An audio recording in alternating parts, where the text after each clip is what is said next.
श्रीवासलक्ष्मणगुरोस्तनयं सुशीलं तत्प्राप्तसर्वनिगमान्तरहस्यबोधं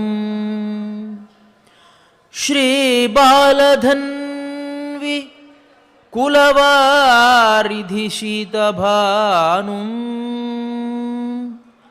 श्रीशैललक्ष्मणगुरुं शिरसा नमामि। श्रीशैललक्ष्मणगुरुं शिरसा नमामि।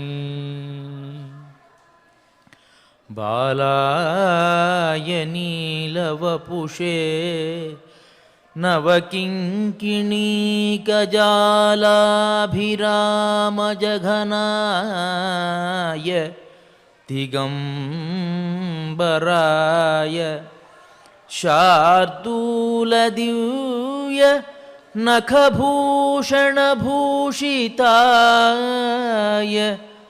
नन्दात्मजाय नवनीतमुषे नमस्ते। శ్రీమదాదివరాహ క్షేత్ర విభూషితుడు అఖిలాండకోటి బ్రహ్మాండ నాయకుడు అయినటువంటి శ్రీనివాసుని పాదారవిందాల చింత మనం మార్గశీర్ష వైభవాన్ని అత్యంత రమణీయంగా అనుభవిస్తూ ఉన్నాం. ఈ అవకాశాన్ని మనకు కలిగించినటువంటి శ్రీ వెంకటేశ్వర భక్తి ఛానల్ వారికి ముందుగా నా కృతజ్ఞతలు తెలియజేసుకుంటూ, మనం మార్గశీర్ష వైశిష్ట్యంలో భాగంగా భగవంతునికి సంబంధించినటువంటి కథలు ఆయన వైభవానికి తెలిసే విధంగా తెలుసుకుంటూ ఉన్నాం. దానిలో భాగంగా భారతంలో జరిగినటువంటి ఇతివృత్తం, దుర్యోధనుడు ఎలా ప్రవర్తించాడు పాంచాలి విషయంలో అనే విషయాన్ని తెలుసుకుంటూ ఉన్నాం. నిన్నటి రోజున ఎన్నో రకాల నీతిబోధలు తండ్రి చేస్తే ధృతరాష్ట్రుడు దానిని పట్టించుకోకుండా ధృతరాష్ట్రుడికే ఎన్నో రకాల రాజనీతి రణతంత్రాలు ప్రబోధించాడు దుర్యోధనుడు. అదంతా విన్న తర్వాత ధృతరాష్ట్రుడికి ఏమి చేయాలో అర్థం కాక చిట్ట చివరిగా ఒక మాట చెప్పాడు కదా, వాక్యం నమే రోచతే యత్ త్వయోక్తం యత్తే ప్రియం తత్ క్రియతాం నరేంద్ర. నువ్వు చెప్పినటువంటి వాక్యాలు నాకు సబబుగా అనిపించడం లేదు. యత్ తే ప్రియం తత్ క్రియతాం నరేంద్ర. ఇక నేను చెప్పగలిగింది ఏమీ లేదు నాయన, నీకిష్టమైంది నువ్వు చెయ్యి అని చెబుతూ పశ్చాత్ తప్స్యసే తదుపాక్రమ్య వాక్యం. తరువాత కాలంలో ఈ మాటలు తలుచుకొని నువ్వు చాలా బాధపడతావు. నహీదృశం భావి వచోహి ధర్మ్యం. నువ్వు మాట్లాడేటువంటి మాటలన్నీ కూడా ధర్మబద్ధమైనటువంటివి కానే కావు. కానీ నీకు ఏది తోస్తుందో అది చెయ్యి, ఇక నేను చెప్పగలిగింది ఏమీ లేదు అని తన కుమారుడైనటువంటి దుర్యోధనుడికి చెప్పి వెంటనే అక్కడ ఉండేటువంటి దాసదాసీ జనంతో 1000 స్తంభాలతో ఉండేటువంటి ఒక గొప్ప భవంతిని నిర్మించమని ఇదివరకే చెప్పాడు కదా. ఆ భవంతిని అతి శీఘ్రంగా నిర్మించండి, మణులతో పొదిగి అత్యద్భుతంగా అతి రమణీయంగా అలంకరించి సిద్ధం చేయండి అని వాళ్ళందరికీ కూడా ఆదేశాన్నిచ్చి మళ్ళీ విదురుణ్ణి పిలిచాడు. అంటే ఇంతకు పూర్వం విదురుణ్ణి సలహా కోసం పిలిచాడు, ఇప్పుడు నిర్ణయించుకొని పిలిచాడు. పిలిచి ఏ విధంగా అయినా సరే ధర్మరాజుని ఈ ద్యూత ప్రక్రియకు వచ్చే విధంగా నువ్వు నియోగించు అని చెప్పాడు. చెబితే దానికి ఇష్టపడనటువంటి విదురుడు అనిష్టంగా అన్నాడు కదా, నాభినందే నృపతే ప్రైషమేతం మైవంకృథాః కులనాశాత్ బిభేమి పుత్రైర్భిన్నైః కలహస్తే ధ్రువం స్యాత్ ఏతచ్ఛంకే ద్యూతకృతే నరేంద్ర అంటాడు కదా. నాభినందే నృపతే ప్రైషమేతం. నీ ఆజ్ఞ ఏదైతే ఉందో అది అభినందించదగినటువంటి ఆజ్ఞగా నాకు కనిపించడం లేదు. దీనివల్ల నీ పుత్రులలోనే పరస్పర వైరుధ్యాలు వైషమ్యాలు ఏర్పడతాయి. అదంతా కూడా యుద్ధానికి కారణమవుతుంది. పుత్రైః భిన్నైః కలహస్తే ధ్రువం స్యాత్. తప్పకుండా కలహం ఏర్పడుతుంది అని నాకు అనిపిస్తోంది.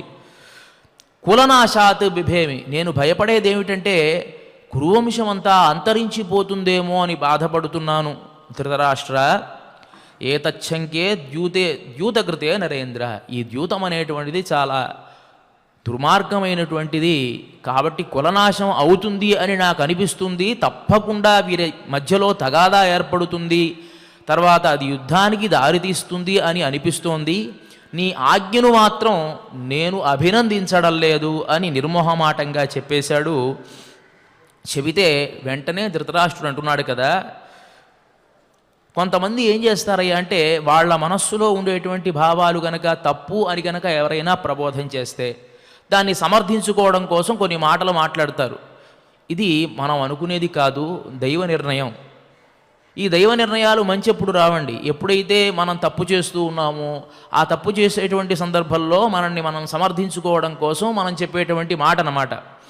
ఏమి చేస్తాం, మనం చేయగలిగింది ఏమీ లేదు, మన చెయ్యి దాటిపోయింది, ఇదంతా దైవ నిర్ణయమే అని అంటాం కదా. అదే మాట ధృతరాష్ట్రుడు చెప్తున్నాడు కదా, నేహక్షత్త కలహ తప్స్యతే మాం నచేత్ దైవం ప్రతిలోమం భవిష్యత్ ధాత్రాదు దిష్టస్య వసేకిలేదం సర్వం జగచ్చేష్టతి న స్వతంత్రం. గొప్ప వేదాంతాన్ని చెబుతున్నాడు. నాకు కలహం వస్తుందేమో అనేటువంటి బాధ లేదు, అంటే తన మనస్సులో అనేటువంటి మాట. మొట్టమొదట పుత్రుడి మీద విపరీతమైనటువంటి ప్రేమ. దుర్యోధనుడు ఏమి చేసినా చాలా గొప్పగా చేస్తాడు, నా పుత్రుడు చాలా పరాక్రమవంతుడు అనేటువంటి పుత్రవాత్సల్యం. అది కాదనలేక ఈ ద్యూత ప్రక్రియకు అంగీకరించాడు. అంగీకరించి ధర్మబద్ధుడైనటువంటి ధర్మరాజుని ఈ ద్యూతానికి ఆహ్వానించాలి అని ధర్మాత్ముడైనటువంటి విదురుణ్ణి నియోగిస్తున్నాడు. ఇదంతా కూడా ఈయనేమంటున్నాడంటే, విదురుడేమో ఇది గనక ఏర్పడితే చాలా కలహం ఏర్పడుతుంది, అందరి మధ్యలో వైషమ్యాలు వచ్చి తగాదా ఏర్పడి యుద్ధం చేసుకుంటారు, కులం నశించిపోతుందేమో అని చెబితే ఈయనంటాడు కదా, కలహం అనేటువంటి దాని గురించి నేను ఆలోచించడల్లా, దైవం నాకు అనుకూలంగా ఉంటే సరిపోతుంది అనే మాట. నేహక్షత్త కలహ తప్సదేమా, తగాదా వస్తుందని నాకేం బాధా భయం లేదయ్యా విదురా. నచే దైవం ప్రతిలోమం భవిష్యత్, దైవం మాత్రం ప్రతికూలంగా ఉంటే అనుకూలంగా ఉంటే చాలు నాకు, ఇంకా దానికి మించి భయం లేదు. ధాత్రాదు దిష్టస్య వశేకిలేదం సర్వం జగచ్చేష్టతి న స్వతంత్రం. ఈ ప్రపంచమంతా కూడా ఆ భగవంతుడు చేసేటువంటి ఒక లీల, అందరూ లీలామాత్రులైనటువంటి వాళ్లే, ఆయన ఎట్లా చెప్తే అట్లా ఆడేటువంటి వాళ్లే. అంటే ఈయన ఉద్దేశం ఏమిటండి, నాకు తగాదా వస్తుందని మాత్రం భయం లేదు, దైవం అనుకూలంగా ఉంటే సరిపోతుంది. ఎవరికి అనుకూలంగా ఉండాలి దైవం, ఏది దృష్టిలో పెట్టుకుని చెబుతున్నాడు ఆయన? దైవం ఎవరికి అనుకూలంగా ఉండాలి? ధర్మానికి అనుకూలంగా ఉండాలా, అధర్మానికి అనుకూలంగా ఉండాలా? ఇది చెప్పడల్లా, అనుకూలంగా ఉంటే సరిపోతుంది. అంటే నాకు అనుకూలంగా గనక దైవం ఉంటే నేను తగాదాకి భయపడను. అంటే ఏమిటి ఉద్దేశం అంటే, వీళ్ళు గనక జయిస్తే ఆ ద్యూత ప్రక్రియలో దైవం అనుకూలంగా ఉన్నట్టే కదా, కాబట్టి నాకు ఎలాంటి బాధ లేదు. దైవం అనుకూలంగా ఉంటే ఒకవేళ యుద్ధం సంభవించినా యుద్ధంలో పాండుపుత్రులు ఓడిపోతారు కదా, కాబట్టి భయం లేదు. అంటే ఎంత గొప్ప మాట చెప్తున్నాడు చూడండి. మొట్టమొదట పుత్రవాత్సల్యంతో అంగీకరించినటువంటి ధృతరాష్ట్రుడి మనస్సులో రాజ్యకాంక్ష అనేటువంటి ఒక బీజం ఏర్పడింది, మొలిచింది. అది వృక్షంగా మారుతూ ఉంది. ఇప్పటి వరకు పుత్రవాత్సల్యంతో ఒప్పుకున్నాడు, ఇప్పుడు పాండుపుత్రులకు సంబంధించినటువంటి రాజ్యం కూడా తనదవుతుంది కదా అనేటువంటి ఒక ఆశ పరిపూర్ణంగా ఏర్పడింది. ఏర్పడి తనలో ఉండేటువంటి మాటను చెబుతున్నాడు విదురుడికి. విదురుడికి చాలా బాధ కలిగింది. ఇది మనం చెప్పగలిగింది ఏమీ లేదు. ముందేమో విదురుడు యొక్క సలహా తీసుకున్నాడు, ఇప్పుడు విదురుడితో ఆజ్ఞాపనే చేస్తున్నాడు, వెళ్ళి పాండుపుత్రుల్ని ఎట్లా అయినా ఆహ్వానించి వారిని ఇక్కడికి తీసుకునిరా. నా మాటగా చెప్పు, నీ పెద్దనాన్న చెప్పాడు, మీరు మయసభ నిర్మించారు కదా, దానికంటే దానిని నమూనాగా తీసుకుని ఒక అత్యద్భుతమైనటువంటి మంటప నిర్మాణం జరిగింది. దానిలో అద్భుతమైనటువంటి తివాసీలు, హంసతూలికా తల్పాలు అన్నీ సిద్ధం చేశారు మీ పెదనాన్నగారు. ఒక్కసారి వచ్చి చూసి వెళితే బాగుంటుంది, చాలా కాలం అయింది కదా, మిమ్మల్ని ఆయన చూసినట్లు ఉంటుంది, అన్నదమ్ములంతా పరస్పరం కలుసుకున్నట్లుగా ఉంటుంది అని చెప్పమని చెప్పాను అని చెప్పి నువ్వు ఆ ధర్మరాజుతో చెప్పి, పనిలో పనిగా ద్యూత ప్రక్రియ కూడా జరుగుతుంది, దాన్ని కూడా సరదాగా ఆడుకుందామని చెప్పారు పదనాన్నగారు, కాబట్టి రండి అని ఆహ్వానించు అని నా మాటగా చెప్పు అని విదురుడితో చెప్పాడు. విదురుడు చేసేదేమీ లేక మనం చేయగలిగినటువంటి ప్రయత్నం మనం చేశాం. ఇక అంతా కూడా దైవ నిర్ణయమైనటువంటిదే. మన పైన ఉండేటువంటి వాడు, అధికారి అయినటువంటి వాడు ఒక ఆజ్ఞ మనకు ఇచ్చినప్పుడు కొన్ని సందర్భాల్లో ధర్మాత్ములైనటువంటి వారు అది అధర్మమైనా చేయక తప్పదు. ఎందువల్ల అంటే తనకు పైవారు చెప్పారు కాబట్టి. అంతేకాకుండా విదురుడికి కురువంశం పైన చాలా అభిమానం. ఆ అభిమానం తాను నిలుపుకోవడం కోసం ఎన్నో రకాల నీతి బోధలు చేసినా వినేటువంటి పరిస్థితుల్లో ధృతరాష్ట్రుడు లేకపోవడం వల్ల చేసేదేమీ లేక తాను రథాన్ని సిద్ధం చేసుకుని రథాన్ని ధర్మరాజు దగ్గరికి వెళ్ళాడు. వెళ్ళగానే ధర్మరాజు అక్కడ వస్తున్నటువంటి విదురుణ్ణి అత్యాదరంతో ఎదురేగి అనేకమైనటువంటి అర్ఘ్యపాద్యాదులు ఇచ్చి ఉచితమైనటువంటి ఆసనాన్నిచ్చి సకల మర్యాదలతో లోపలికి తీసుకుని వచ్చి గౌరవించి, విదురా, హస్తినాపురంలో అంతా క్షేమంగా ఉంది కదా, కానీ నీ ముఖంలో నాకు ఆ ప్రసన్నత కనిపించడం లేదు. ఎందువల్లో తెలీదు, ఆ నిశ్చలమైనటువంటి తత్వం నాకు నీ ముఖంలో కనిపించడం లేదు. చూడండి, ధర్మాత్ముడైనటువంటి వాళ్ళు ఎలా ఉంటారు అంటే అద్దం ఎలా ఉంటుందో అలాగే ఉంటారు. వారి మనస్సుల్లో ఏదైనా భావన ఉన్నది అంటే అది ప్రస్ఫుటంగా ఎదురువాడికి కనిపిస్తుంది.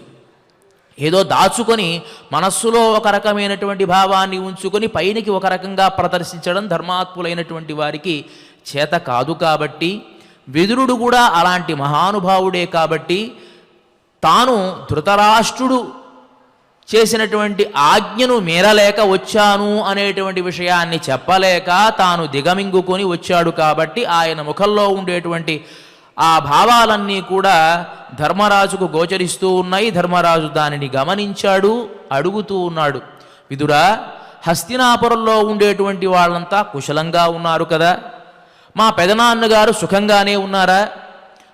అక్కడ ఉండేటువంటి దుర్యోధనాదులందరూ కూడా మా పెదనాన్నగారి మాటను అంగీకరించి ఆయన చెప్పినటువంటి ఆజ్ఞలోనే ఉన్నారు కదా? సహజంగా పెద్దలు ఏదైనా దుఃఖపడుతున్నారు అంటే పిల్లలు మాట వినకపోతేనే కదా. అన్ని రకాలుగా ప్రశ్నిస్తున్నాడు ధర్మాత్ముడైనటువంటి ధర్మరాజు. ఒకవేళ వాళ్ళ పిల్లలు ఏదైనా మాట వినకపోతే ఆ బాధలో ఉన్నారా మా పెదనాన్నగారు? ఆ బాధలో ఉండడం చూసి నీకు బాధ కలిగిందా? లేకపోతే చుట్టుపక్కల ఉండేటువంటి రాజులు ఎవరైనా యుద్ధం చేయడానికి సిద్ధంగా ఉంటే దాన్ని ఏదైనా మనస్సులో బాధ పెట్టుకుని మా పెదనాన్నగారు బాధపడుతూ ఉంటే దాన్ని చూసి నువ్వు బాధపడుతూ ఉన్నావా? ఏమిటి విషయం? నీ మనస్సులో ఉన్నటువంటి విషయం ఏమిటో చెప్పు విదురా అని ప్రశ్న వేస్తే విదురుడు అన్నాడు కదా, ఒక గొప్ప మాట అన్నాడండి ఆయన. నువ్వు బాధపడాల్సినటువంటి బాధ ఏమీ లేదు నాయన. విశోక ఏవాత్మరతిర్మహాత్మా అని ఒక పదాన్ని ప్రయోగిస్తాడు. ధృతరాష్ట్రుడు తన యందు పరిపూర్ణమైనటువంటి అనురాగం కలిగి ఉన్నాడు అనేటువంటి మాట అండి. చాలా గొప్ప మాట. ఆయనకేమీ దుఃఖమేమీ లేదయ్యా, ఆయన పరిపూర్ణమైనటువంటి అనురాగమే కలిగి ఉన్నాడు. తన పైన ఒక మనిషికి ఎప్పుడు అనురాగం కలిగి ఉంటుంది అంటే తన చుట్టుపక్కల ఉండేటువంటి వాళ్ళు తనకు అనుకూలంగా ఉన్నప్పుడే అనురాగం కలిగి ఉంటారు. తల్లిదండ్రులు ఉన్నారు, ఆనందంగా ఉంటే పిల్లలు సంతోషంగా ఉంటేనే కదా వాళ్ళు ఇంకా ఎక్కువ కాలం జీవించాలి అని అనుకుంటారు. పిల్లలు కనుక బాధపడి ఏదో వ్యాధిగ్రస్తులై లేకపోతే అకాల మరణాలు సంభవిస్తే వారు కూడా అనుకుంటారు కదా, మనం ఎందుకు బ్రతికి ఉండేది, మనకంటే చిన్నపిల్లలే బాగలేదే, వాళ్ళు దుఃఖంగా ఉంటే దీన్ని చూస్తూ మనం బతికి ఉండాలా అని అనుకుంటారు కదా. అలాంటి పరిస్థితులు ఏమీ అక్కడ లేవు. ఆయన విశోక ఏవాత్మరతి, విశోక ఎలాంటి శోకము లేదు, ఆత్మరతిర్మహాత్మ తన యందు మిక్కిలి అనురాగం కలిగి ఉన్నాడు. అంటే ఇంతకు పూర్వం కొంత బాధ ఉండేదేమో అని అనుకునేవాడిని, కానీ ఇప్పుడు అలా కాదు. తన యందు మంచి అనురాగం కలిగి ఉన్నాడు. ఏ మనిషి అయినా తన యందు అనురాగం కలిగి ఉన్నాడు అంటే ఏదో సాధించాలి, ఏదో ఇంకా ఆర్జించాలి అనేటువంటి భావన కలిగి ఉంటేనే అనురాగం కలిగి ఉంటాడు కదా. అద్భుతమైనటువంటి పదాన్ని అక్కడ ప్రయోగించి ఆయనకేమీ వచ్చిన ఇబ్బంది లేదు నాయన, నిన్ను పిలుచుకురమ్మని చెప్పి నన్ను పంపించాడు. ఒక అద్భుతమైనటువంటి మంటపాన్ని ఆయన నిర్మించాడు. ఆ నిర్మించినటువంటి మంటపంలో హంసతూలికా తల్పాలు, అనేకమైనటువంటి అలంకార సామగ్రి, అనేకమైనటువంటి భోగభాగ్యాలు ఏర్పాటు చేశాడు. మిమ్మల్ని అందరినీ రమ్మనమని చెప్పాడు. అక్కడ ఒక ప్రత్యేకమైనటువంటి ద్యూత ప్రక్రియ కూడా ఏర్పాటు చేశాడు అని అనేటప్పటికీ ధర్మరాజు అన్నాడు కదా, అదేమిటండి విదురా, ద్యూత ప్రక్రియ ఏర్పాటు చేశాడా మా పెద్దనాన్నగారు? అది ధర్మబద్ధమైనటువంటిది కాదు కదా, ఎందువల్ల ఏర్పాటు చేశాడు అని అంటే విదురుడు అన్నాడు కదా, ఎన్నో రకాలుగా చెప్పి చూశాను నేను కూడా, కానీ ఆయన వినే పరిస్థితుల్లో లేడు. ఎట్టి పరిస్థితుల్లో నీవు రావాలి, నీవు ఆ ద్యూత ప్రక్రియలో పాల్గొనాలి అనేటువంటి ఉద్దేశంలోనే ధృతరాష్ట్రుడు కూడా ఉన్నాడు అని అనగానే ఆయన అన్నాడు కదా, ఏమి చేయమంటావు విదురా, నీ భావాన్ని నీవు చెప్పు.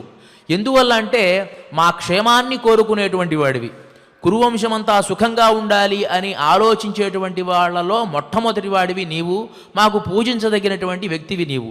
అటు పాండవులకు ఇటు కౌరవులకు స్నేహభావం పెంపొందాలి అని చూసేటువంటి వాళ్ళల్లో మొట్టమొదటి వాడివి నీవే, కాబట్టి నాకు హితమైన దాన్ని చెప్పు అంటే ఒక పదాన్ని అంటాడు కదా, శ్రుత్వా విద్వచ్ఛేయ ఇహాచరస్వ అన్నీ చెప్పాడు. నీ పెదనాన్నగారు నిన్ను జూదం ఆడాలి, నువ్వు ఆడాలి అని చూస్తున్నారయ్యా, కాబట్టి చెప్పినదంతా నేను చెప్పేశాను. ఆయన ఏమి చెప్పమన్నాడో అదంతా చెప్పేశాను. ఇప్పుడు విన్నటువంటి దానిలో నీకు ఏది శ్రేయస్కరమో అది నువ్వు ఆచరించు అని చెప్పాడు. ఇక్కడ శ్రేయస్కరము అనేటువంటి ఆ పదప్రయోగంలో ఏమిటి అర్థము అంటే, ప్రతి మనిషి కూడాను ఈ లోకంలో సుఖంగా ఉండాలి అని ఆలోచించడం సహజమైనటువంటి విషయమే. కానీ ధర్మాత్ములైనటువంటి వారు ఈ లోకంలో కాదు పరలోకంలో సుఖంగా ఉండాలి అని ఆలోచిస్తారు. కాబట్టి శ్రేయస్కరమైన దానిని చూడు అంటే ఇక్కడ ఒక చిన్న ధర్మ సందేహం ఏర్పడింది. సామాన్యమైనటువంటి నీతి శాస్త్రం ప్రకారం జూదం ఆడడం అనేటువంటిది ఒక దుర్వ్యసనం, అది తప్పు. కానీ పెద్దలు ఏ పని చేయమన్నా సరే దానిని మారు ప్రశ్నించకుండా చేయడం ఒక ధర్మం. సామాన్యమైన ధర్మం, విశేషమైనటువంటి ధర్మం. కొన్ని సందర్భాల్లో విశేషమైనటువంటి ధర్మం వచ్చినప్పుడు సామాన్యమైన ధర్మాన్ని విడిచిపెట్టాలి, అంతే కదా. మనకు 2 ప్రోగ్రామ్స్ ఉంటాయి, తప్పకుండా వెళ్ళాల్సినటువంటి పండుగలు, ఫంక్షన్స్ ఉంటాయి అనుకోండి. ఏది ముందు వెళ్ళాలి, ఏది తర్వాత వెళ్ళాలి అని మనం నిర్ణయించుకుంటాం కదా. చాలా ముఖ్యమైనటువంటి వాళ్ళ దానికి మనం ఎక్కువ ప్రాముఖ్యతని ఇచ్చి తర్వాత వారికి తర్వాత ప్రాముఖ్యతని ఇస్తాం కదా. అదేవిధంగా ధర్మశాస్త్రంలో కూడాను సామాన్యమైనటువంటి ధర్మం, విశేషమైనటువంటి ధర్మం అని ఉంటుంది. కాబట్టి సామాన్యమైన ధర్మం ప్రకారం జూదమాడడం తప్పు, విశేషమైనటువంటి ధర్మం ప్రకారం పెద్దలు ఏది చెప్పినా అది అంగీకరించి తీరాలి. కాబట్టి శ్రేయస్కరమైనటువంటి దానిని చూడు అనేటువంటి ఆ మాటలో నీవు ధర్మబద్ధమైనటువంటి వాడివి కాబట్టి, ఈ లోకం గురించి ఆలోచించనటువంటి వాడివి కాబట్టి, శ్రేయఃపదమైనటువంటి పరలోకం గురించి ఆలోచించేటువంటి వాడి కాబట్టి, స్వర్గాది లోకాల గురించి ఆలోచించేటువంటి వాడివి కాబట్టి దానిని ఆచరించు అని అర్థం. అది చెప్పాల ఆయన నోటితో, కానీ ఆ పదప్రయోగంలోనే ఆ ధర్మబద్ధమైనటువంటి వాక్య సంబంధమైనటువంటి పదప్రయోగం చేయడం వల్ల చాలా కుశాగ్ర బుద్ధి అయినటువంటి ధర్మరాజు దాన్ని గ్రహించాడు. గ్రహించి మళ్ళీ ప్రశ్న వేశాడు కదా, ఓ విదురా, అక్కడ ఆ ద్యూత ప్రక్రియలో ఆడడానికి చాలామంది ఉన్నారని చెప్పావు కదా, చాలామంది ఉన్నారు జూదం ఆడడానికి అన్నావు కదా, ఎవరెవరు ఉన్నారో వాళ్ళ పేర్లు చెప్పు అన్నాడు. అనగానే వాళ్ళ పేర్లు చెప్పడం ప్రారంభించాడు. పర్వతరాజు అయినటువంటి శకుని ఉన్నాడు, వివింశతి, చిత్రసేనుడు, సత్యవ్రతుడు, పురుమిశ్రుడు, జయుడు అనేటువంటి వాళ్ళంతా మహనీయులంతా ఉన్నారయ్యా అక్కడ ఆ జూదం ఆడడానికి అని చెప్పగానే ఒక్కసారిగా ధర్మరాజు ఆశ్చర్యాన్ని వ్యక్తం చేశాడు. వీళ్ళంతా ద్యూత ప్రక్రియలో మాయోపాయాలు తెలిసినటువంటి వాళ్లే, ధర్మబద్ధంగా జూదం ఆడరే వీళ్ళు, మంచి మాయ కలిగినటువంటి వాళ్ళు, ద్యూత ప్రక్రియలో ఆరితేరినటువంటి వాళ్ళు. మామూలుగా ఆటలాడడం అంటే మనం ఎవరితో ఆడతాం, సమయుజ్యులతో ఆడతాం.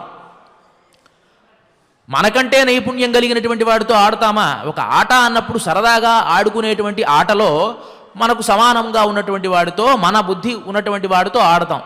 ఎప్పుడూ జయించేటువంటి వాడు, ఎప్పుడూ ఆ ఆట ఆడేటువంటి వాడితో ఆడతామా? ఆడం కదా, ఎప్పుడూ ఓడిపోతూనే ఉంటాం. కానీ వీళ్ళని పెట్టా ధృతరాష్ట్రుడు ఆటలాడమంటూ ఉన్నాడు. ఏమి చేయగలను నేను? విధి చాలా వైపరీత్యమైనటువంటిది.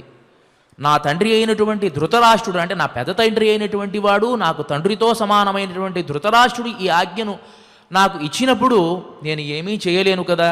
తప్పకుండా హస్తినాపురానికి వస్తాను, నేను తప్పకుండా ఆ ద్యూత ప్రక్రియలో పాలు పంచుకుంటాను అన్నాడు. బయలుదేరాడు. బయలుదేరి తన దాసదాసీగణంతో బయలుదేరి తన పరివారంతో బయలుదేరి వెళుతూ ఉంటే ఆ చుట్టుపక్కల ఉండేటువంటి వారంతా చూస్తూ ఉంటే ఒక ఇంద్రుడు బయలుదేరి వస్తూ ఉన్నాడా లేకపోతే ఒక సూర్యుడు బయలుదేరి వస్తూ ఉన్నాడా అనేంత తేజస్సుతో ఉన్నట్ట ధర్మరాజు. సరే బయలుదేరి హస్తినాపురానికి వచ్చాడు. రాగానే పెద్దవాడైనటువంటి ధృతరాష్ట్రుడికి పతివ్రతా శిరోమణి అయినటువంటి గాంధారికి వెళ్ళి నమస్కారం అర్పించారు. ధృతరాష్ట్రుడు కుశల ప్రశ్నలు వేశాడు. గాంధారి కూడా అందరినీ ఆదరించింది. ద్రౌపది యొక్క ఆ సౌందర్యాన్ని చూసి మిగతా స్త్రీలంతా కూడాను అసూయని వ్యక్తం చేశారట. అక్కడ అది చాలా చమత్కారంగా చెప్తారు భారతంలో. ద్రౌపది సహజంగానే సౌందర్యవతి, ఎలాంటి ఆభరణాలు ధరించాల్సినటువంటి అవసరమే లేదుట. భారతంలో ద్రౌపది ప్రస్తావన వచ్చినప్పుడల్లా స్త్రీ రూపానికి పరాకాష్ఠ అని అంటారు. ఒక రూపాన్ని చూస్తే ఇక దానికి మించి ఏ రూపము లేదు అని భావిస్తామో అలాంటి రూపవతి పతివ్రత శిరోమణి ద్రౌపది. ఎప్పుడైతే ద్రౌపది హస్తినాపురానికి వచ్చిందో హస్తినాపురంలో ఉండేటువంటి ఆ ధృతరాష్ట్రుడి యొక్క కోడళ్ళంతా కూడాను అసహనానికి లోనయ్యారట. ఎందువల్ల అసహనానికి లోనయ్యారు అంటే ఆమె సౌందర్యం ముందు, ఆమె పాతివ్రత్యం ముందు, ఆమె నడవడిక ముందు వీళ్ళు చిన్నబోతూ ఉన్నారు కాబట్టి దాన్ని సహించలేక చిన్నబోయారు అని అంటారు. సరి వీళ్ళంతా వెళ్ళారు. యథోచితమైనటువంటి అంతఃపురాలన్నీ కూడా వీళ్లకు సిద్ధం చేస్తే అందరూ కూడా వెళ్ళి చక్కగా అక్కడ విశ్రాంతి తీసుకున్నారు. విశ్రాంతి తీసుకొని మరుసటి రోజు చక్కగా ఆ భవంతిని చూడడానికి వచ్చారు. ఆ భవంతిని చూడడానికి వచ్చినటువంటి తర్వాత అక్కడ సిద్ధం చేయబడి ఉంది మంచి మణులతో పొదిగినటువంటి ఆ సింహాసనాలు, అక్కడ ఉండేటువంటి ఆ తివాసీలు, అక్కడ ఉండేటువంటి ఆ ద్యూత ప్రక్రియ కోసం ప్రత్యేకంగా అలికి అక్కడ సిద్ధం చేసి పెట్టిన తర్వాత అక్కడ కూర్చున్నటువంటి శకుని అన్నాడు కదా, ధర్మరాజా ఆట మొదలు పెడదామా అని. అనేటప్పటికీ ధర్మరాజు అన్నాడు కదా, శకుని ఈ జూదం మీద నీకింత విపరీతమైనటువంటి ప్రేమ ఏంటి? సత్పురుషుడైనటువంటి వాడు జూదం ఆడడు కదా. జూదం అనేటువంటిదే కపటపూరితమైనటువంటిది. సహజమైనటువంటి క్షత్రియ పరాక్రమం కలిగినటువంటి వాడు యుద్ధ నైపుణ్యంతో రాజ్యాలు జయిస్తాడు, తద్వారా తన పేరు ప్రతిష్టలు పెంచుకుంటాడు. జూదం అనేదే చాలా నిహీనమైనదైతే ఈ జూదం ఆడదాము అని నువ్వు నన్ను ఆహ్వానిస్తున్నావు చూసావా, ఇది ఏ విధంగా నియమబద్ధమైనటువంటిది అవుతుంది అని ప్రశ్న వేస్తే అంటాడు కదా, ఓ ధర్మరాజా పాచికలాడడం చాలా గొప్ప పని. ఎవడన్నా మనం లోకల్లో చూస్తూ ఉంటాం, ఒక తాగుబోతు విన్నాడు అనుకోండి, వాడి దగ్గరికి వెళ్ళి ఎందుకయ్యా ఇలా తాగి చెడిపోతావు అంటే వాడు దాంట్లో అంతరార్థాన్ని వేదాంతాన్ని చెప్తాడు. నీకేం తెలుసయ్యా, అది తాగితే ఉంటుంది చూసుకో, దాంట్లో అన్ని లోకాలు కనిపిస్తాయి, ఆ స్వర్గమే వేరు, అది తీసుకుని ఒక్కొక్క గుటకా వేస్తూ ఉంటే దానిలో ఉండేటువంటి ఆస్వాదనే వేరు, దాంట్లో ఉండేటువంటి పరమార్థాన్ని చెబుతూ ఉంటాడు. ఎందుకంటే అది పొద్దున్న లేస్తే రాత్రి వరకు అదే పని కాబట్టి. అంటే ఈ తాగుబోతులు, ఈ తిరుగుబోతులు దాంట్లో ఉండేటువంటి ఆస్వాదనని ఎవరైతే సత్పురుషులు వస్తారో వాళ్ళకు కూడా బోధించడం ప్రారంభిస్తారు. ఎప్పుడైతే జూదం చాలా వ్యసనం కదా అని ధర్మరాజు చెప్పాడో వీడంటాడు కదా ఈ శకుని, జూదం అనేది చాలా గొప్ప ప్రక్రియ అయ్యా, ఏమనుకుంటున్నావు జూదం ఆడడం అంటే? ఇప్పుడు మనం కూడా సిగరెట్ కాల్చడం అంటే ఎంత కష్టం, దాన్ని బాగా పేల్చాలి, వదులుతూ ఉంటే రింగులుగా ఆకాశంలో ఎగరాలి అంటే ఎంత ప్రయత్నం చేయాలి. అది ఒక్కసారి వదలడం ఒక ప్రక్రియ అయితే, గుండ్రంగా రింగులు రావడం ఒక ప్రక్రియ అయితే, దాంట్లో వాడు నైపుణ్యాన్ని ప్రదర్శిస్తాడనమాట. మనం వినాలి ఆ శాస్త్రాన్ని. అలాగే జూదం తప్పు కదా అని ధర్మాత్ముడైనటువంటి ధర్మరాజు ప్రశ్నిస్తూ ఉంటే అది ధర్మబద్ధంగా చెప్పడం మానేసి ఏమనుకుంటున్నావు ఈ పాచికలంటే, పాచిక వేసే ముందు ఏ సంఖ్య పడుతుందో మనం ఊహించడం ఒక గొప్ప ప్రక్రియ. ఏ సంఖ్య పడుతుందో మనం గ్రహించాలి, ఎలా వేస్తే ఏ సంఖ్య పడుతుందో గ్రహించాలి. ఆ ఆట ఆడేటువంటి సమయంలో మంచి ఉత్సాహం కలిగి ఉండాలి, మంచి ఉద్దేశపూర్వకంగా ఉండాలి. అంతేకాదు మనం ఓడిపోతున్నామా జయిస్తున్నామా అని చూడకుండా ఆడాలి. అంటే నైపుణ్యం కలిగినటువంటి వాడు దీనిని ఎప్పుడు కూడా ఆలోచించడు. ఎందువల్లంటే నైపుణ్యత ఉంటుంది కాబట్టి ఇప్పుడు ఓడిపోతే తర్వాత ఆటలో అన్నా నేను జయిస్తాను అనేటువంటి నమ్మకం వాడికి ఉంటుంది కాబట్టి ఆడేటువంటి వాడు ఎప్పుడూ కూడా దాని గురించి ఆలోచించకూడదు ధర్మరాజా. కాబట్టి దీంట్లో ఇంత కష్టమైనటువంటి పరిశ్రమ ఉంటుంది. జూదం అంటే ఊరికినే అలా కొట్టి పారేస్తావేమిటి? అంతేకాకుండా ఇంకొక గొప్ప ధర్మశాస్త్రాన్ని నేను చెబుతున్నాను విను. ఎప్పుడైనా సరే మనం పాచిక వేసినప్పుడు ఆ పాచిక పడుతుంది, దాంట్లో ఒక సంఖ్య చూపిస్తుంది. నువ్వు ఏమన్నావు? ఒక ఆట గెలిచినా ఓడినా దానికి కారణం ఏమిటి? ఒక సంఖ్య, ఆ పాచికలు చూపించేటువంటి సంఖ్య. నువ్వేమంటున్నావు అంటే జూదం ఆడడం తప్పు అని నువ్వంటున్నావు కదా. పాచిక పడుతోంది కాబట్టి ఆ ఆటలో ఓడిపోవడం గెలవడం ఆ పాచిక మీద ఆధారపడి ఉంటుంది కాబట్టి తప్పు నాది కాదు పాచికది, పాపం నాది కాదు పాచికది. కాబట్టి ధర్మబద్ధంగా చూసినా నేనైతే అన్యాయం చేయడల్లా. ఇది చాలా గొప్ప ఆట, ఈ ఆటలో మంచి ప్రావీణ్యత కలిగి ఉండాలి. నువ్వు అంటున్నావు కదా దీనంతా మోసపూరితంగా ఆడుతున్నారు అని నువ్వు అంటున్నావే. లోకల్లో ప్రతివాడు మోసం చేసేవాడే ధర్మరాజా. ఒక పండితుడు జయించాలి అంటే ఇంకో పండితుడిని జయించలేడు, పామరుణ్ణే జయించగలడు. అంటే ఓడిపోయేటువంటి వాడు ఎట్లాగూ కొంత అతనికంటే తక్కువ పాండిత్యం ఉంటే కదా ఓడిపోయేది. ఇప్పుడు మనం ఒక యుద్ధానికి వెళుతున్నాము, వెళుతూ ఉన్నప్పుడు మనకంటే పెద్దవాడు మనకంటే పరాక్రమవంతుడైనటువంటి వాడిని జయించడానికి ఎవడన్నా వెళతాడా? మనకంటే పరాక్రమవంతుడిని ఎవడైనా జయించగలడా? ముందు యుద్ధానికి వెళ్ళేటప్పుడే నాకంటే పరాక్రమవంతుడా బలహీనుడా అని చూసుకునే కదా యుద్ధానికి వెళుతున్నాడు వాడు. కాబట్టి అది మోసమే. మరి అలాంటప్పుడు యుద్ధానికి ఎందుకు వెళ్ళాలి? నాకంటే పరాక్రమంలో తక్కువైనటువంటి వాడితో నేను యుద్ధం చేయాలి, అది బలహీనత అవుతుంది కదా, నేను పరాక్రమవంతుణ్ణి కదా, నేను వాడిని మోసం చేస్తున్నాను కదా అని వాడు అనుకుంటున్నాడా? అలా అనుకోవడం లేదే లోకల్లో. ఒక పరాక్రమవంతుడు బలహీనునే జయిస్తాడు, ఒక పండితుడైనటువంటి వాడు ఎవడైతే పామరుడు ఉంటాడో వాడినే జయిస్తాడు. నాకంటే పాండిత్యం ఉన్నవాడి వాడు జయించగలడా? జయించలేడే. లోకల్లో ఇదే నియతి, ఇదే నియమం. నువ్వు కొత్త కొత్త విషయాలు నాకు చెబుతున్నావేమిటి? కాబట్టి జూదం అనేటువంటిది చాలా గొప్ప ఆట. ఈ ఆట ఆడాలి అంటే దీనిలో నైపుణ్యం కలిగి ఉండాలి. ఈ నైపుణ్యత ఎలాంటిది అంటే ఓడిపోయినా గెలిచినా సమానంగా తీసుకోగలగాలి. దాంట్లో ఒక హృదయ స్థైర్యం ఉండాలి, నిబద్ధత ఉండాలి. ఇది చాలా గొప్ప ఆట. నీకు గనక ఒకవేళ ఆడలేనేమో ఓడిపోతానేమో అనేటువంటి భయం ఉంటే ఆడవద్దు అన్నాడు ఆయన. వెంటనే ధర్మరాజు నవ్వి అంటాడు కదా, నేను అక్కడి నుంచి హస్తినాపురానికి వచ్చిందే నా పెద్ద తండ్రి చెప్పినటువంటి మాటను శిరసావహించి. ఆయనకి ఈ ఆట ఆడడం అనేటువంటిది తప్పనిసరి అయినప్పుడు నేను ఆడడంలో ఎలాంటి విచారణ లేదు. నేను ముందుగా నిర్ణయం తీసుకునే బయలుదేరి వచ్చాను, ఆట ఆడదాము అన్నాడు. ఎవరు ఆడతారు ఈ ఆట? ఈ ఆట ఎవరు ఆడాలి? నేను ఇటు పక్షంలో ఉన్నాను, ఆ పక్షంలో ఎవరు ఉంటారో నిర్ణయం తీసుకోండి అని ఒక్కసారి దుర్యోధనుడి వైపుకు చూశాడు. దుర్యోధనుడు అన్నాడు కదా, నా దగ్గర చాలా ఐశ్వర్యం ఉంది, నాకు కొత్తగా ఐశ్వర్యం పొందాలి అనేటువంటి ఆశ లేనేలేదు,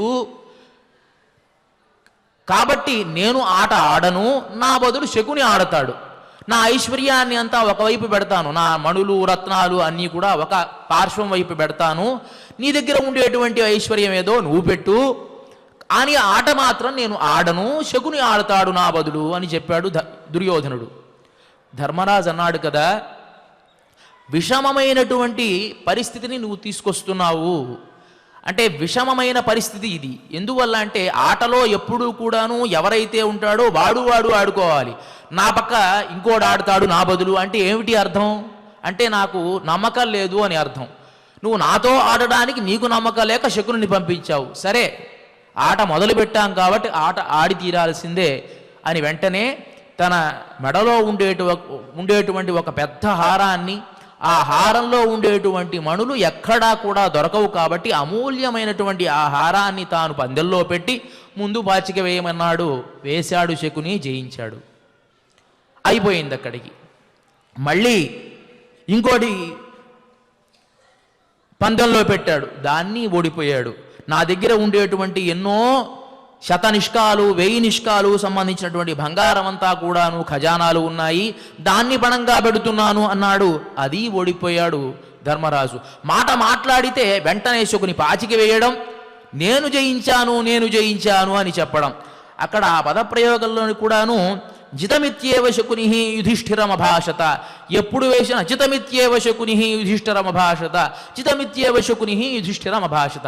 మాట్లాడితే నేను జయించాను, ఇదొక్క మాట తప్ప వేరే మాట రావడల్లా శకుని దగ్గర నుంచి. ఎప్పుడు వేసినా ఆ పాచిక తాను చెప్పిన సంఖ్యకు వస్తోంది, జయిస్తూ ఉన్నాడు శకుని. ఇలా అన్నీ పోగొట్టుకుంటూ ఉన్నాడు ధర్మరాజు. అయినా నిశ్చలంగా ఉన్నాడు. నన్ను తీసుకుని వచ్చినటువంటి బంగారు రథం చాలా అనిర్వచనీయమైనటువంటిది. ఇది నాకు దేవతలు ఇచ్చినటువంటిది, చిత్రరథుడు ఇచ్చినటువంటిది. దీంట్లో ఉండేటువంటి ఆ గజ్జలు కానీ అన్నీ కూడాను అపూర్వాలైనటువంటివి. ఈ రథాన్ని నేను పందెల్లో పెడుతున్నాను అన్నాడు. వెంటనే శకుని అన్నాడు, నేను జయించేశాను అన్నాడు. అయిపోయింది జయించడం. ఇక నేను తీసుకుని వచ్చినటువంటి అనేకమైన స్త్రీలు ఉన్నారు నా దగ్గర, లక్షలాది స్త్రీలు పరిచారకులు ఉన్నారు, వాళ్ళను నేను పందెల్లో పెడుతున్నాను అన్నాడు. వెంటనే పాచిక వేశాడు, జయించేశానన్నాడు శకుని. వెంటనే మళ్ళీ ధర్మరాజు అన్నాడు కదా, నా దగ్గర అనేకమైనటువంటి పరిచారకులు కూడా ఉన్నారు, వాళ్ళు ఏ పని చెప్పినా శీఘ్రంగా చేయగలిగినటువంటి సామర్థ్యం కలిగిన వాళ్ళు, వాళ్లను నేను పందెల్లో పెడుతున్నాను అన్నాడు. వెంటనే జయించానన్నాడు శకుని. ఇది అంతా దూరంగా చూస్తున్నటువంటి విదురుడికి చాలా ఆక్రోశం వస్తోంది, కోపం వస్తోంది. జరిగేటువంటిది అధర్మం అని తెలుసు. ఆ జరిగేటువంటి అక్కడికి సాక్షిభూతంగా భీష్మ పితామహుడు వచ్చాడు, ద్రోణుడు వచ్చాడు, కృపాచార్యుడు వచ్చాడు, అందరూ వచ్చి కూర్చున్నారు. కానీ ధృతరాష్ట్రుడికి తప్పించి ఎవ్వరికీ కూడా దాంట్లో ఇష్టం లేదు. అశక్తులుగా ఏమీ చేయలేని పరిస్థితుల్లోనే కీలుబొమ్మల్లాగా చూస్తూ ఉన్నారు. ప్రతి పాచిగా వేయడం, జయించాను అని చెప్పడం. విదురుడు చూసి తట్టుకోలేక ఒక్కసారి కోపం వచ్చి ధృతరాష్ట్రుడి దగ్గరికి వచ్చి అరవడం ప్రారంభించాడు, నీతిబోధ చేయడం ప్రారంభించాడు. ధృతరాష్ట్ర, చాలా ప్రమాదం జరగబోతోంది, ప్రతిదాన్ని ఓడిపోతూ ఉన్నాడు ధర్మాత్ముడైనటువంటి ధర్మరాజు.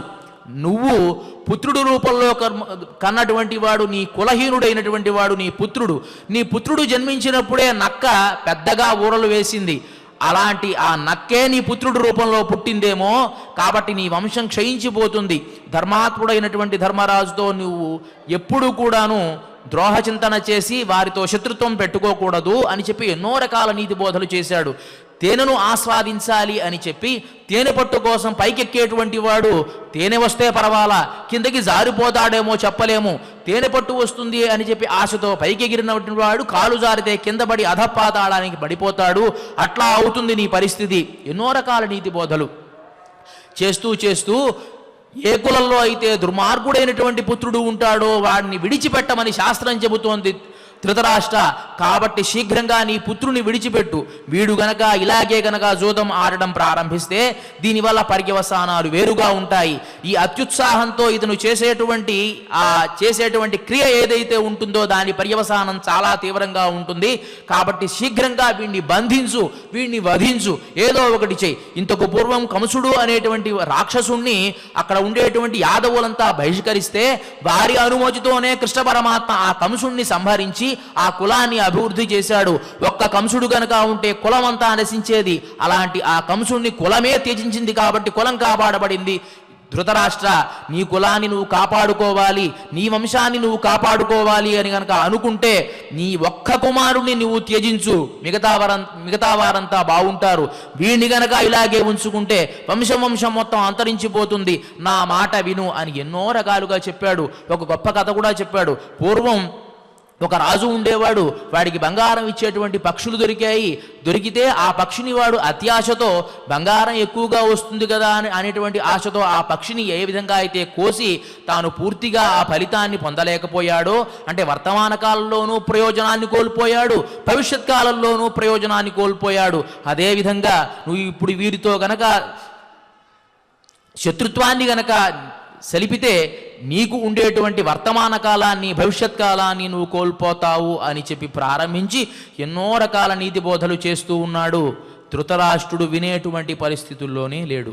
చివరికి అక్కడి నుంచి ఆ పర్యవసానం ఎలా వెళ్ళిందో, ద్రౌపది వస్త్రాపహరణ ఘట్టంలో పరమాత్మ ఏ విధంగా ఆవిడను కాపాడాడు అనేటువంటి విషయాలు మనం రేపటి రోజున తెలుసుకుందాము.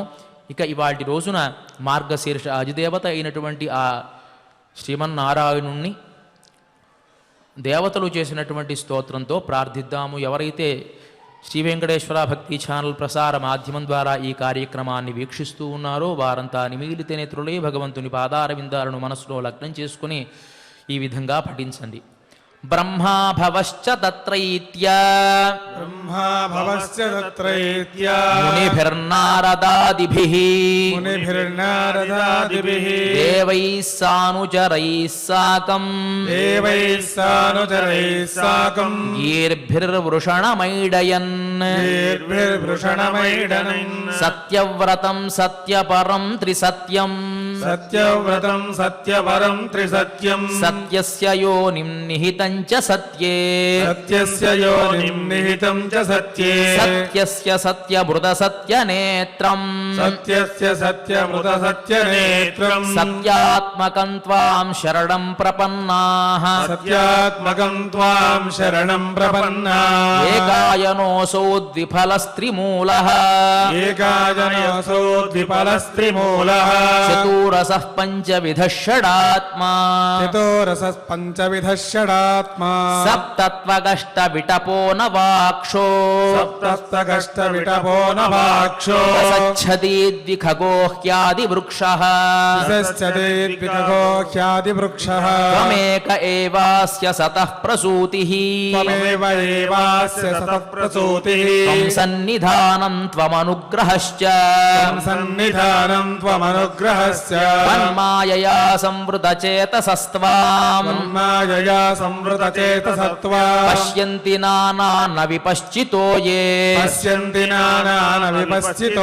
బిభర్షి రూపాణ్యవబోధ ఆత్మా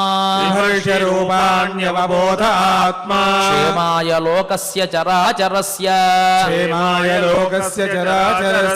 సత్వోపపన్నాని సుఖావహాని సతామ భద్రాణి ముహుఃఖలానాం త్వయ్యంబుజాక్షాఖిల సత్వధామ్ని సమాధినావేశిత చేతసైకే తత్పాదపోతేన మహత్కృతేన కుర్వంతి గోవత్సపదం భవాబ్ధిం స్వయం సముత్తీర్య సుదస్తరం ద్యుమన్ భవార్ణవం భీమమదభ్రసౌహృదాః భవత్పదాంభోరుహనావముత్రతే నిధాయ యాతాః సదనుగ్రహో భవాన్ ఏన్యేరవిందాక్ష విముక్తమానినః వయ్యస్తభావాద విశుద్ధ బుద్ధయః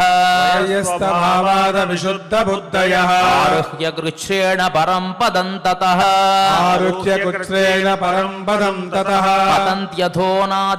పతంత్యథోనాదృత యుష్మదంఘ్రయః తథా నతే మాధవ తావకాః క్వచిత్ పశ్యంతి మార్గాత్ త్వయి బద్ధ సౌహృదాః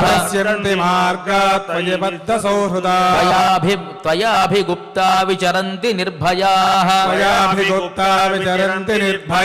నాయకానీకపమూర్ధ సుప్రభో సత్వం విశుద్ధం శ్రయతే భవాన్ స్థితౌ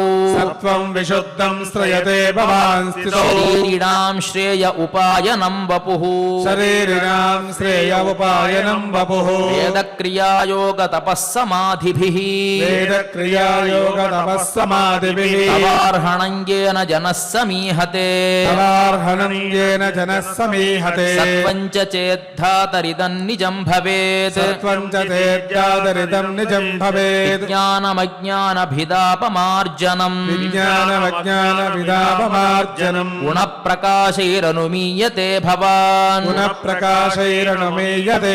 ప్రకాశతే యస్య చయేన వా గుణః ప్రకాశతే యస్య చ ఏన వానగుణః నామరూపే గుణకర్మ జన్మభిః నామరూపే గుణకర్మ జన్మభిః నిరూపితవ్యే తవ తస్య సాక్షిణః నిరూపతవ్యే తవ తస్య సాక్షిణః మనోవచోభ్యామనుమేయ వర్త్మనో మనోవచాభ్యామనుమేయ వర్త్మనో దేవక్రియాయాం ప్రతియంత్యథాపిః దేవక్రియాయాం ప్రతివంత్యథాపిః శృణ్వన్ గృణన్ సంస్మరయంశ్చ చింతయన్ శృణ్వన్ గృహన్ సంస్మరయన్ చింతయన్ నామాని రూపాణి చ మంగళాని తే నామాని రూపాని చ మంగళాని తే క్రియాసు యస్త్వచ్చరణారవిందయోః క్రియాసు యస్త్వచ్చరణారవిందయోః అవిష్టచేతాన భవాయ కల్పతే అవిష్టచేతాన భవాయ కల్పతే దృష్ట్యా హరేస్యా భవతః పదో భువో దృష్ట్యా హరేస్యా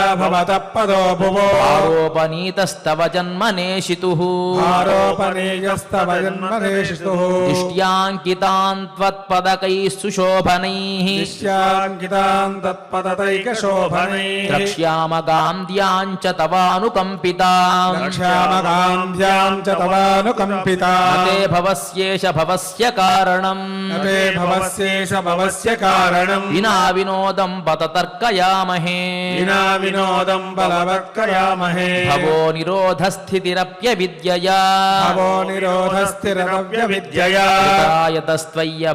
అభయాశ్రయాత్మని హృదయస్త్వయభావయాస్మనే మత్స్యాశ్వకచ్చప నృసింహ వరాహ హంస మత్స్యాశ్వకచ్చ నృసింహ వరాహ హంస రాజన్య విప్ర విబుధేషు కృతావతారః రాజన్య విప్ర విబుధేషు కృతావతారః సంపాహినస్త్రిభువనం చ యథాధునేశే కుంభాహినస్త్రిభువనం జగతునేశే భారం భువో హరయదూత్తమ వందనంతే భారం భువో హరయదోత్తమ వందనంతే దృష్ట్యాంబతే కుక్షిగతః పరం పుమాన్ దృశ్యాంబతే కుక్షిగతః పరం పుమాన్ అంశేన సాక్షాత్ భగవాన్ భవాయనః అంశేన సాక్షాత్ భగవాన్ భవాయనః భూద్భయం భోజపతేర్ముమూర్షోః భావోద్భయం భోజపతేర్మభూర్షోః భోక్తా యదూనాం భవితా తవాత్మజః భోక్తాయదూనాం భవితా తవాత్మజః శ్రీశుక ఉవాచ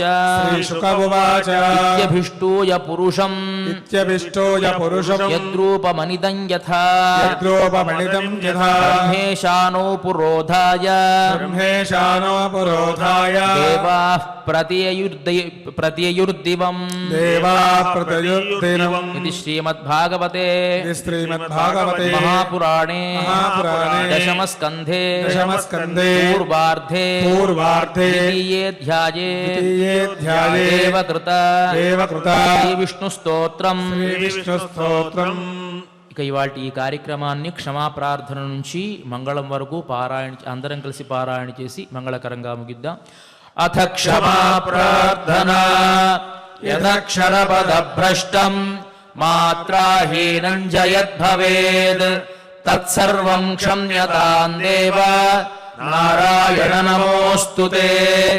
అథ భగవత్సమర్పణం కాయేన వాచా మనసేంద్రియైర్వా బుద్ధ్యాత్మనా వా ప్రకృతే స్వభావాత్ కరోమి యద్యత్ సకలం పరస్మై నారాయణాయేతి సమర్పయామి.